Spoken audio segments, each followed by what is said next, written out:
সৎ কাজের আদেশ, অসৎ কাজের নিষেধ, আর পুরন সিরা ফাটা কাপড় পরতে আমার ভালো লাগে। গোটা পৃথিবীর 2/3 প্রেসিডেন্ট হযরত ওমর, তার জামায় জুমার দিন সামনে 7 খান তালি, পিছনে 7 খান তালি, অথচ রাজা। কত বড় দেশের রাজা? প্রায় বাংলাদেশের সমান দেশ। অর্ধজাহান মানে রাষ্ট্রের আয়তন 2,40,00,000 বর্গ মাইল। বলেন সুবহানাল্লাহ।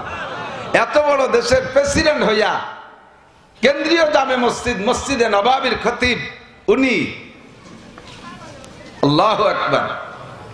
একটা মুসলিম কান্ট্রির রাষ্ট্রপ্রধান তো এমনই হতে হবে যে রাষ্ট্রের প্রধান মসজিদে ইমামতি করার যোগ্যতা রাখে। কথা বলেন। আমাদের জীবনে আমি তো দেখি নাই, 55 বছর আমার বয়স, স্বাধীনের পরের থেকে যেদিন থেকে বোঝা শুরু করছি, এমন একটা রাষ্ট্রপ্রধান বাংলাদেশে এত মুসলমানের মধ্যে পালাম না যে বাইতুল মুকাররমের ইমামতি করবে। কথা কন। বরঞ্চ বড় বড় জায়গা বানায় দেই, তারা ঈদের নামাজে ভর্তি যে জানাজা ভরি ফেলায়। ঈদের নামাজ ভর্তি যে জানাজা ভরি ফেলতেছে, রুকু দিতে যে সিজদা দিয়ে ফেলে, কানে উলে দিতে যে রুকু দিয়ে ফেলে। ঠিক কি না? তো হযরত ওমর রাদিয়াল্লাহু তাআলা খলিফাতুল মুসলিমিন কেন্দ্রীয় মসজিদের খতিব জুমার নামাজ পড়ায়, তার সামনে জামার সামনে দিয়ে 7 খান তালি না ঘুরিয়ে যখন খুতবা দেওয়ার সময় দেখতেছে উম্মতরা 7 খান তালি, কোনো কোনো তালি চামড়া দিয়ে, কাপড়ের সাথে চামড়া দিয়ে তালি। যখন ব্যাক করে ইমামতিতে নামাজে দাঁড়াইছে তখন দেখে পিছনেও 7 খান তালি। এটা হযরত ওমরের স্বভাব। অত্যন্ত দামি মাসের দামি সময়, শাওয়াল মাসের জুমার দিনের পরে সপ্তাহের প্রথম রজনী, মুত্তাসিল বাদ মাগরিব সময়টা অত্যন্ত গুরুত্বপূর্ণ। আম্বিয়া আলাইহিমুস সালাতু ওয়াস সালামের সালামদের বয়ান করা এবং সমকালীন শ্রোতাদের বয়ান শোনার সুন্নতি টাইম। বিশেষ করে আমাদের নবী, বিশ্ব নবী মুহাম্মদুর রাসূলুল্লাহ সাল্লাল্লাহু আলাইহি ওয়াসাল্লামের বয়ান করা এবং সাহাবায়ে কেরামদের বয়ান শোনার 2টা সুন্নতি টাইমের একটা টাইম মাগরিব বাদ। এই অঞ্চলের হাজারো লাখো মানুষের মধ্য থেকে আল্লাহ পাক রব্বুল আলামিন বাছাই ছাঁটাই করে উলামা কল্যাণ পরিষদের পক্ষ থেকে আয়োজিত মাহফিলে আমাদেরকেই পছন্দ করে ভালোবেসে আগে আগে ডেকে নিয়ে আসছেন। রাত বাড়বে আর শ্রোতা বাড়বে, কিন্তু কোরআনে কারিমের বক্তব্য সাবিকুন সাবিকুন উলাইকাল মুকাররাবুন, প্রত্যেক ভালো কাজে যারা অগ্রগামী তারা আল্লাহ পাকের কাছে অতি নৈকট্য প্রাপ্ত বান্দা। আমরা আগে আসতে পেরে অন্যদের চাইতে আল্লাহ পাকের এই নৈকট্য প্রাপ্ত হতে পেরে শুকর আদায় করে নেই আলহামদুলিল্লাহ। এই বাঁশ বাড়ি বাড়ি চুলোর ভিটি একটু আস্তে করতে হবে, বাঁশটা দড়িতে ভাড়ি নিয়ে আসতে হবে। এই জায়গায় এসে বেড়ে বেড়ে ফাললি তো আমাকে আওয়াজ হবে না। আর আস্ত বাস চুলোর মধ্যে দিলে যে বোমা বাস্ট হবে না, তো ইরাকের যুদ্ধের মতো একটু সামলাতে হবে। চুলোর পিঠে আর একটু খেয়াল হবে।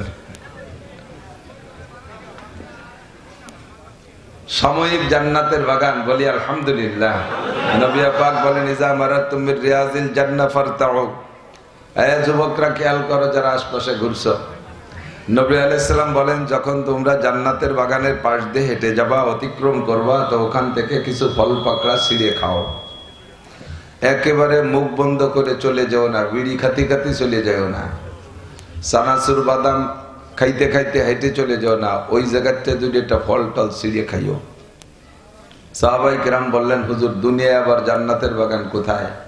হুজুর বললেন হেলাকুজ জিকির, যেই জায়গায় বসে আল্লাহর বড়ত্বের আলোচনা হয়, দ্বীনি আলোচনা হয়, ওইটার নাম হলো জান্নাতের বাগান।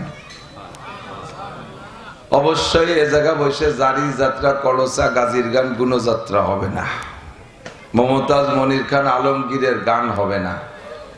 এখানে অন্য জাগতিক রাজনীতির পচা নোংরা সমালোচনা, গীবত শিকায়ত হবে না। যা কিছু হবে রাজনীতির নামেও যদি হয় সেটা কোরআন সুন্নাহকে সামনে রেখেই আলোচনা হবে, যার প্রত্যেকটা কথাই হলো আল্লাহ পাকের বড়ত্বের আলোচনা। সুতরাং এটা জান্নাতের বাগান। এখানকার ফল কি, যা আলোচনা হবে কথাগুলোই হলো ফল, সেগুলো সংগ্রহ করার চেষ্টা করব, বলি আমিন। আমার সময় কম, কামাই বেশি, অল্পক্ষণের ভিতরে মোটা কামাই করতে হবে, তার মানে কন্ট্যাক্ট করছি 80,000 90,000, এটা না। অল্প সময় বেশি সময় দিতে পারবো না, আমার অন্য জায়গা মাহফিল আছে, অন্য বক্তারা এগুলো গোপন রাখে যাতে প্রথম মাহফিলিতে পয়সা কম না দেয়। আমি যা করি কয়ে মিলে পরিষ্কার। আমার মূল মাহফিল হলো ডাসার, মাদারীপুরের ওই পাশে কালকিনি, কালকিনির ওই পাশে ডাসার। যথেষ্ট দূর, রাস্তাও ভালো না, রাতের বেলা ভিড়, আর এইটুকুতে ভাঙ্গা পর্যন্ত যাইতে তো রাস্তা সাইড কেটে ফেলাইছে, সময় লাগবে, কাজেই আমি বেশি সময় দিতে পারবো না। হযরত মাওলানা মুফতি মাহমুদুল হাসান ফায়েক ভাই আমাদের অত্যন্ত শ্রদ্ধা ভজন ব্যক্তিত্ব, অনেক উঁচু মাপের বড় মানুষ, উনারা আমাদের থেকে সর্বাধিক যে সিনিয়র, কাজেই ওনার হুকুম পালন করা আমি ওয়াজিব মনে করে উনি বললেন যে ভাই আমরা ওলামা কল্যাণ পরিষদের পক্ষ থেকে আলগি ইউনিয়নের ওলামায়ে কেরামরা এই নলিয়া মাদ্রাসা একটু প্রোগ্রাম করছে, আপনি মাগরিবের বাদে একটু হাজিরা দিয়ে যাবেন। তো ফকত হাজিরা দেওয়ার জন্য আসছি। তো আসার সাথেই আমার অত্যন্ত প্রাণপ্রিয় ব্যক্তিত্ব, আপনাদের এই সিটের আসন্ন নির্বাচনে প্রার্থী, বাংলাদেশ খেলাফত মজলিসের পক্ষ থেকে মনোনীত।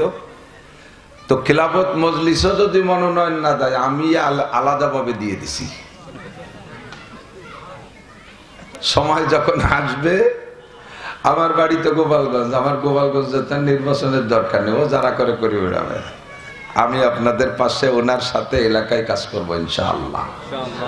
আপনারা থাকবেন না আমাদের সাথে?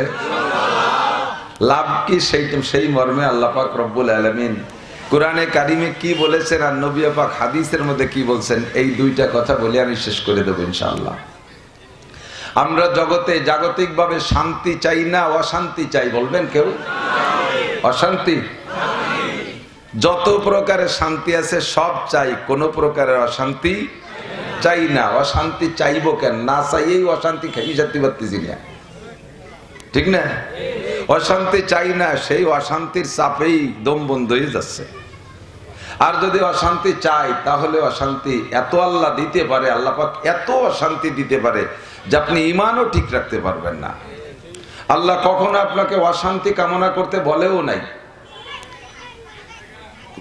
এই পোলাপান ওই যে কি ক্যাসর মেসর চিন্তিত, দুইজনে কেমন যেন 60-70 জনের শালিকির বাচ্চার মতো ক্যাসর মেসর, চোকার মারামারি বাদাবেন দেশ কিনা।